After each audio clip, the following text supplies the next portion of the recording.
স্মৃতি ফিরে পেয়েই রুডির কলার চেপে ধরে দীপাকে সাথে নিয়ে রুডিকে আদালতে হাজির করে খেলা শেষ করলো সূর্য। হ্যাঁ বন্ধুরা, আমরা এমনটাই দেখতে পাবো অনুরাগের ছোঁয়া ধারাবাহিকের আগামী পর্বগুলোতে। হ্যালো বন্ধুরা, হঠাৎ করে গল্পে নাটকীয় মোড়। সূর্যের সবকিছু মনে পড়ে যায়। সে ছুটে গিয়ে দীপার সামনে দাঁড়িয়ে বলে, দীপা, সব মনে পড়ে গেছে, বলো কি করতে হবে। আমি এতদিন তোমায় ভুল বুঝে এসেছি, কিন্তু এখন বুঝতে পারছি তুমি আমার স্ত্রী। তুমি ঠিক বলছো। আসলে সূর্য যখন অবিনাশের কলার চেপে ধরে তখনই হঠাৎ যেন মাথায় ঝলক দিয়ে উঠে যায়, আমি কি আগেও এমন কিছু করেছি?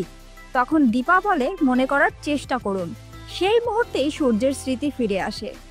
ওদিকে সোনার ব্যবহার দেখে দীপা কষ্ট পায়। কে বলে, একটা মা কত কষ্ট করে সন্তানকে জন্ম দেয়, আর সেই সন্তানই যখন মাকে অপমান করে সেটা কি সন্তানের বোঝা না?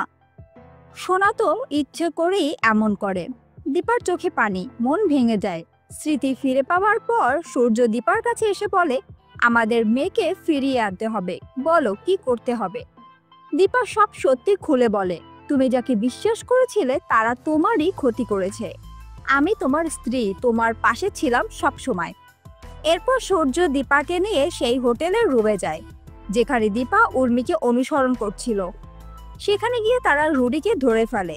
সূর্য রুডির কলার চেপে ধরে। দীপা বলে, এই ছেলেটার কারণে আমাদের জীবনে এত বিপদ।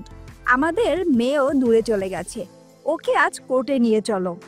এদিকে কুন্তলা ভাবে সবকিছু এখন তার নিয়ন্ত্রণে। সে বলে, দীপা, এবার তোমার শেষ সময় শুরু। কিন্তু সে বুঝতেই পারেনি একজন বাবার শোককে কতটা ভয়ঙ্কর হতে পারে। শেষ পর্যন্ত সূর্য দীপার পাশে দাঁড়িয়ে রুডিকে কোর্টে হাজির করে।